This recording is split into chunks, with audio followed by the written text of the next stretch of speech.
Okay လုပ်ငန်းတူတဲ့ page တွေအနေနဲ့ဘယ်လို audience တွေကိုရွေးပြီးတော့ boost campaign တွေ banner လဲဆိုတာကိုသိချင်တယ်ဆိုလို့ရှိရင်ကျွန်တော်ရိုးရိုး personal account ကနေပဲကြည့်လို့ရပါတယ် Okay ဒါဆိုရင်ကျွန်တော်ကြော်ညာလေးကြည့်ကြပါမယ်ဒီနေ့မှာဆိုရင် sponsor ဆိုပြီးတော့ကျွန်တော်တို့ AD တခုကိုတွေ့ရမှာဖြစ်ပါတယ်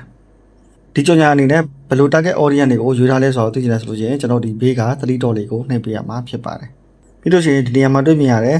why am I seeing this ad ဆိုတာကိုနှိပ်ပေးရမှာဖြစ်ပါတယ်ဒါဆိုရင်ဒီနေရာလေးမှာ advertiser choice ဆိုပြီးတော့တွေ့ရမှာဖြစ်ပါတယ်ဒါကြောင့်မလို့ click တစ်ချက်နှိပ်ကြည့်ပါမယ်ဒါဆိုလို့ရှိရင်ဒီ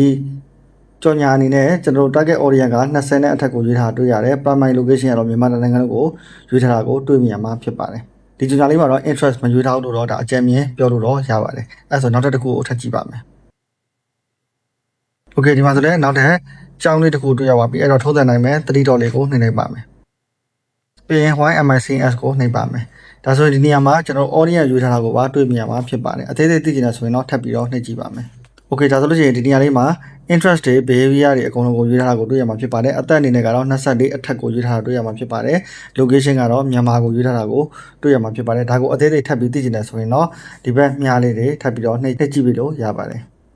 Okay ဒါဆိုလို့ရှိရင်တို့အနေနဲ့ interest တွေဒီလိုမျိုးရွေးထားတာကိုတွေ့မြင်ရမှာဖြစ်ပါတယ်ဒီနေရာမှာတော့အသက်ကိုရွေးထားပါတယ်ဒီမှာတော့ location ကိုရွေးထားတွေ့ရမှာဖြစ်ပါတယ် Okay ဒါလေးကတော့ကျွန်တော်လုပ်ငန်းတူတဲ့ page အနေနဲ့ဘယ်လို interest တွေ behavior တွေအသက်တွေ location တွေကိုရွေးပြီးဒါ boost လုပ်ထားတယ်လဲဆိုတာကိုသိချင်တယ်ဆိုရင်တော့ဒီလိုနည်းလေးနဲ့ကျွန်တော်စုံစမ်းကြည့်လို့ရပါတယ်အဲ့တော့ကိုယ့်ရဲ့ဖုန်း new feed မှာလည်းအခုလိုမျိုး sponsor ဆိုပြီးတော့ကြော်ညာလေးတွေတွေ့မယ်ဆိုလို့ရှိရင် like ပြီးတော့နှိပ်ကြည့်ပါဒါဆိုလို့ရှိရင်ပို့ပြီးတော့သိရမှာဖြစ်ပါတယ်အားလုံးကျေးဇူးတင်ပါတယ်